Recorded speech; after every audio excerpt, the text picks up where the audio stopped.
Kembali di Ainus Pagi, pemirsa, sejumlah preman berkedok juru parkir liar ditangkap saat meminta ongkos parkir tak wajar kepada polisi yang menyamar di kawasan perbelanjaan Tamrin, Jakarta Pusat. Petugas Reserse Kriminal Polsek Metro Tanah Abang menangkap 5 juru parkir liar yang menarik tarif parkir di kawasan Pasar Tanah Abang sebesar Rp60.000.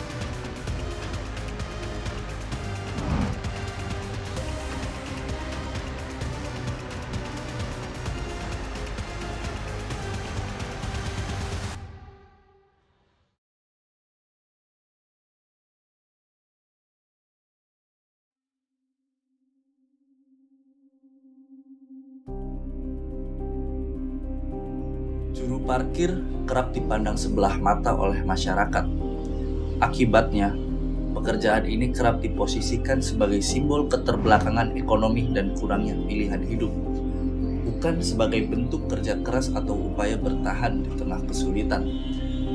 Citra buruk itu semakin diperkuat oleh pemberitaan media yang menyoroti praktik parkir liar dan pungutan tidak resmi, sehingga profesi juru parkir sering disamaratakan tanpa melihat adanya perbedaan antara yang bekerja secara legal dan yang tidak.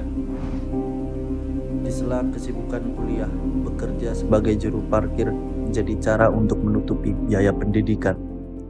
Perkenalkan, nama saya Elia Dewanda Virano Kuspariyadi. Saya dari Universitas Proklamasi 45, sekarang menempuh semester 8. Sekarang kerja sebagai juru parkir.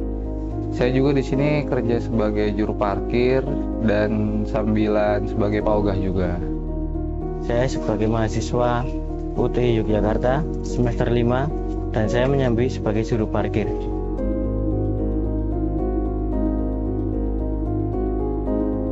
Yang memotivasi saya pertama melihat kondisi orang tua ya.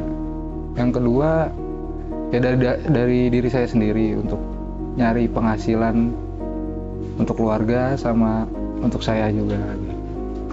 Saya termotivasi dari pengalaman sehari-hari melihat banyak pelaku usaha kecil di sekitar. Kebetulan saya ingin membangun usaha sendiri atau bekerja di bidang bisnis. Dari situ saya ingin belajar lebih dalam tentang manajemen. Tidak semua mahasiswa berangkat dari latar belakang keluarga yang mapan secara ekonomi. Namun, di tengah keterbatasan itulah muncul tekad yang kuat untuk tetap melangkah. Menjadi juru parkir di sela waktu kuliah bukan pilihan yang mudah. Sebuah paruh waktu yang bisa disebut ekstrim, karena tak hanya menuntut tenaga dan waktu, tapi juga mental untuk menghadapi pandangan masyarakat yang seringkali tidak berpihak. Tak bisa dipungkiri bahwa pekerjaan sebagai juru parkir menjadi salah satu bentuk perjuangan nyata bagi mahasiswa dalam mempertahankan pendidikan tinggi yang sedang ditempuh. Langkah ini bisa dikatakan tidak biasa karena di saat banyak mahasiswa lain memilih pekerjaan yang lebih umum seperti barista, penjaga toko, atau host live, tetapi mereka justru memilih untuk bertahan di jalanan. Tak semua juru parkir identik dengan sifat premanisme. Di beberapa tempat, pengelolaan parkir justru diatur secara tertib oleh pihak toko atau RT setempat. Hal ini menciptakan rasa aman bagi pengunjung, serta memberikan manfaat nyata bagi lingkungan sekitar. Saya bekerja sebagai juru parkir di Gondokusuman. Tempat ini saya pilih karena dekat dengan tempat tinggal saya dan memudahkan saya membagi waktu antara bekerja dan kuliah. Saya di Kosme Staff Jogja, itu tempatnya lokasi kalau mau tahu di utara Amikom.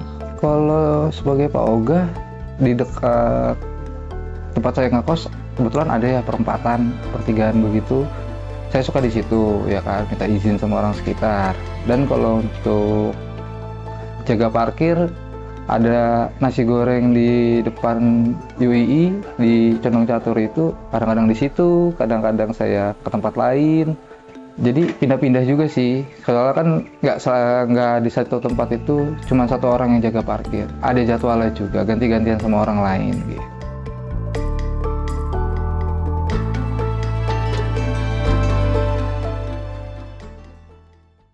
Saya duluan sebagai paogah itu kurang lebih sudah sekitar setahun 2 tahunan. Lalu merambat ke tukang parkir kira-kira dari awal tahun ini gitu. Pokoknya saya itu bekerja itu semenjak orang papa saya meninggal, merasa jadi gak bisa untuk ngebebanin orang tua atau keluarga saya di rumah, terutama ibu saya atau abang saya, menjadi pikiran kan takutnya kan. Ya jadinya berusaha untuk nyari penghasilan sendiri untuk saya bisa menafkahi diri saya sendiri yang sekarang ada di sini.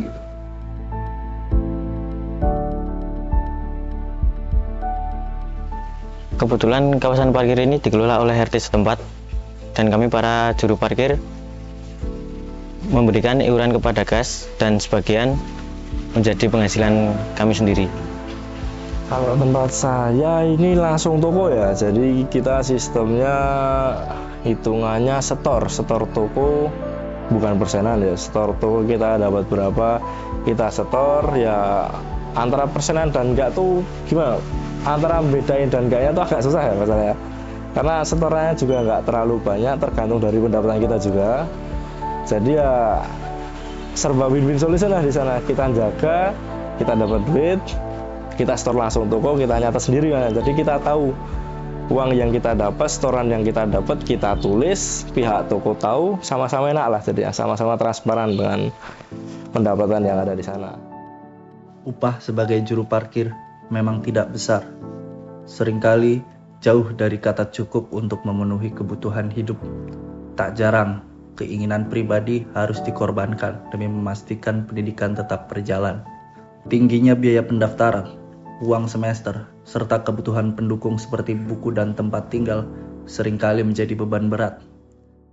Saya mutusin untuk sambil kerja, sambil kuliah, karena itu ngelihat dari orang tua saya juga ya.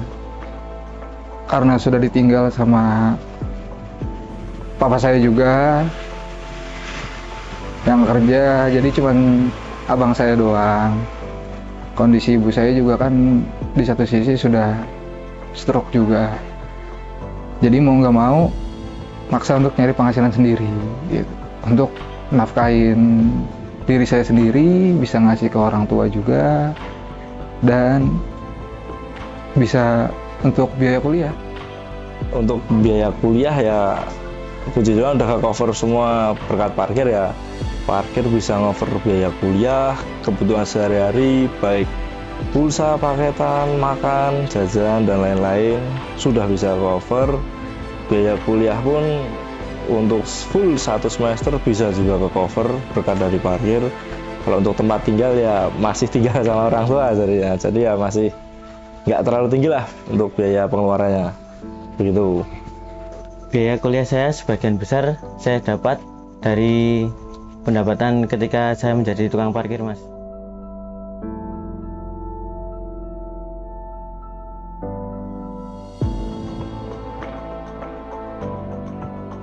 Kalau milih sih enggak ya, memang parkir itu bukan pilihan. Kalau buat saya itu memang datang dengan sendirinya. Kalau milih dulu lulus SMA 2020 itu memang mau nyari kerja, mau nyari antara pabrik, kalau enggak masuk toko atau swalayan retail atau apa, memang dulu milihnya mau ke situ. Tapi ya karena COVID 2020 banyak yang di-cut, jadi lowongan nggak ada ya. Dapat tawaran dari om saya itu masuk juru parkir ya, mau nggak mau tak ambil, karena juga buat bayar kuliah, kebutuhan dan lain-lain ya, bisa dibilang bukan pilihan tapi datang dengan sendirinya begitu.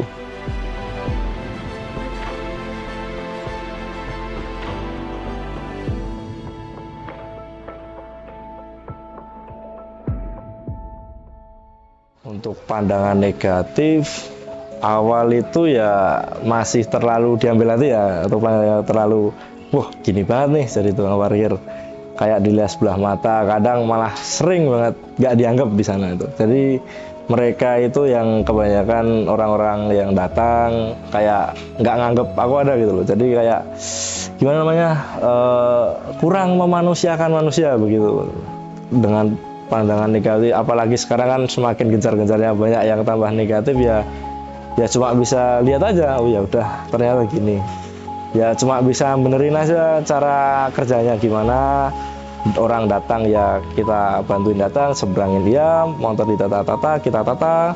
Jadi ya biar kalau orang lihat namanya sentimen negatif, kalau tukang parkir itu maunya nerima uang doang, udah nerima uang ya kita kembali duduk ya diperbaikilah. Jadi orang datang kita bantuin nyebrangin, orang keluar kita seberangin juga, motor kita tata. Jadi ya biar nggak, pandangan negatif itu nggak selamanya salah gitu loh.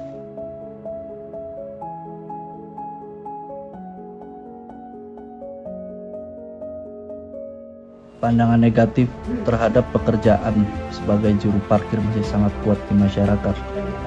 Banyak orang yang memandang rendah profesi ini, menganggapnya sepele dan tidak bergengsi.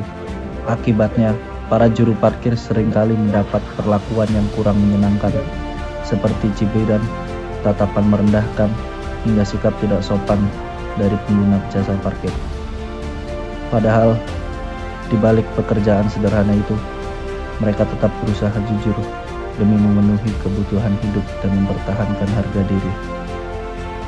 Pendidikan adalah prioritas utama dan satu-satunya jalan untuk mengubah nasib. Meski harus bekerja keras sebagai juru parkir, keyakinan bahwa ilmu dapat membuka peluang hidup yang lebih baik membuat mereka terus bertahan di tengah segala keterbatasan.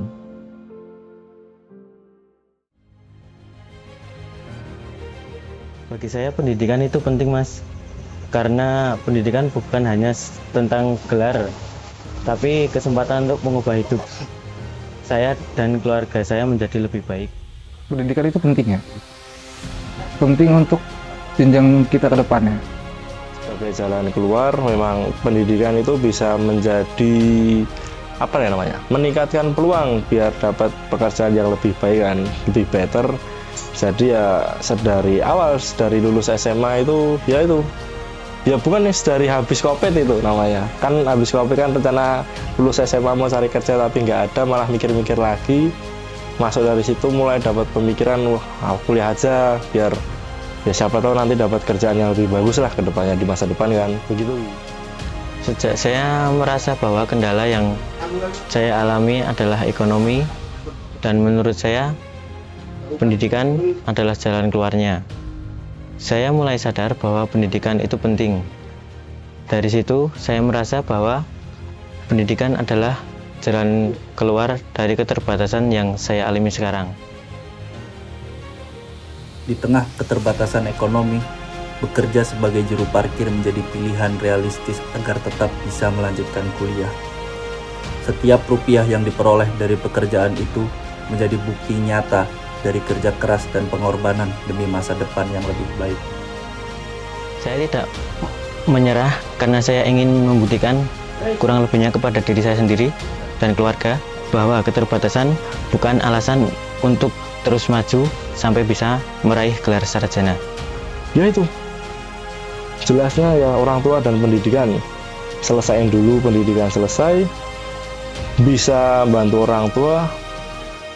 Itulah yang bikin nggak menyerah sampai sekarang. Pernyataan tekad. Wah, ini balik ke saya yang dulu ya. Saya tuh dibilangnya nggak pernah bisa dibilangin, susah diatur, dan saya juga itu dibilangnya selalu sama orang tua saya, kamu gini-gini terus tuh gede mau jadi apa? Gedenya mau gimana? Di satu sisi setelah papa saya meninggal itu saya baru sadar semua perkataan yang papa saya bilang itu ada benernya. Itu yang jadi tekad saya sampai sekarang itu, penyemangat lah omongan-omongan itu. Karena dulu itu belum bisa ngasih papa saya itu yang dia pengen. Tapi sekarang setelah dia nggak ada itu saya baru sadar ternyata itu semua itu dibutuhkan gitu. Dari segi pendidikan dibutuhkan, dari segi kita bisa diatur sama orang lain, atau kita bisa bersosialisasi, tutur kata dan sebagainya, sikap dan perilaku. Dan pentingnya kita sebagai laki, terutama sebagai laki, Kalau di saat kita nanti sudah berumah tangga, entar sudah menikah, kita akan menjadi ujung tombak soalnya. Jadi kalau kitanya nggak ada tekad dari dini hari itu, kitanya nggak bakalan bisa apa-apa ke depannya. Jadi ya mau gak mau saya harus membalik keadaan saya itu dari kemarin atau sekarang. Ya nggak salah sebetulnya ini ya, bisa dibilang kalau lulus kuliah memang mau nyari kerjaan yang lain lah, yang lebih bisa dibilang lebih bagus lah, bukan layak semua pekerjaan layak, tapi yang lebih bagus lah, lebih masa depan yang lebih terjamin lah begitu.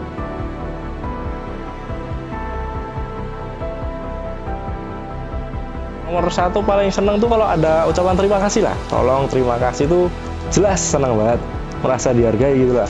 Mereka bisa namanya memanusiakan manusia, menghargai sesama.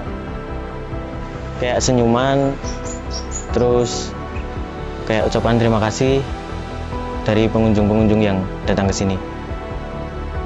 Entah dari segi dia memberi tip, ucapan terima kasih pun kita tuh sudah senang sebenarnya di situ. Ucapan terima kasih atau kita dianggap ada pun kita sudah senang di situ. Ya, saya merasa penting menceritakan kisah ini karena saya ingin menunjukkan bahwa keterbatasan bukan alasan untuk berhenti mengejar pendidikan. Karena banyak orang-orang yang sering berpikiran kalau nggak punya duit nggak bisa kuliah. Dan di sini saya ingin teman-teman yang kayak gitu jangan berkecil hati. Kalau ada niat pasti bisa. Penting bagi saya buat anak muda di luar sana yang takut akan gengsi, perkembangan zaman, dan malu kepada teman-temannya. Percuma kalau kitanya nggak ada penghasilan. Selagi kita bisa, selagi kita mampu, kita masih punya tenaga, kenapa nggak dicoba semuanya? Karena kita nggak tahu di saat tua nanti kita bisa atau enggak. Dan menurut saya ini penting karena kapan lagi saya bisa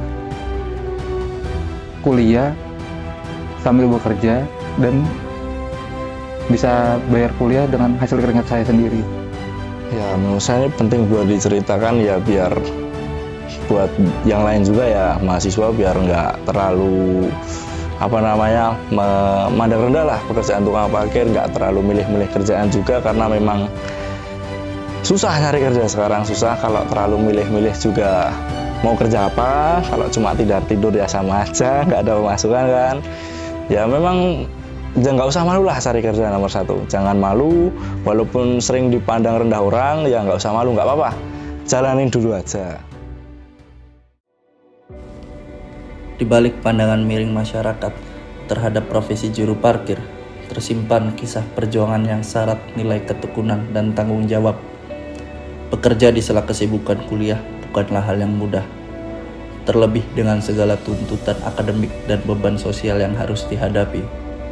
Namun, justru dari keterbatasan itulah muncul semangat pantang menyerah untuk terus melangkah.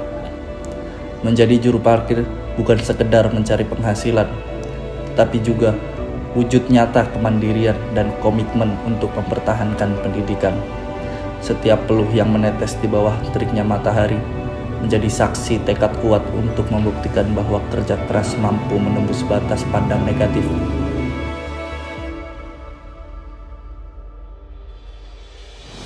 Tidak ada yang salah dengan seorang mahasiswa yang memilih bekerja paruh waktu sebagai juru parkir. Mereka membuktikan bahwa martabat seseorang tidak diukur dari jenis pekerjaannya, melainkan dari bagaimana ia berusaha dengan jujur dan bertanggung jawab demi mencapai cita-citanya. Dari hasil keringat menjaga kendaraan di bawah terik matahari atau hujan, mereka mampu membiayai kuliah, membeli buku, serta memenuhi kebutuhan hidup sehari-hari tanpa harus selalu bergantung pada orang tua. Pekerjaan yang sederhana ini menyimpan nilai perjuangan yang besar. Di balik peluit dan rompi parkir yang mereka kenakan, ada semangat pantang menyerah dan tekad kuat untuk mengubah nasib melalui pendidikan.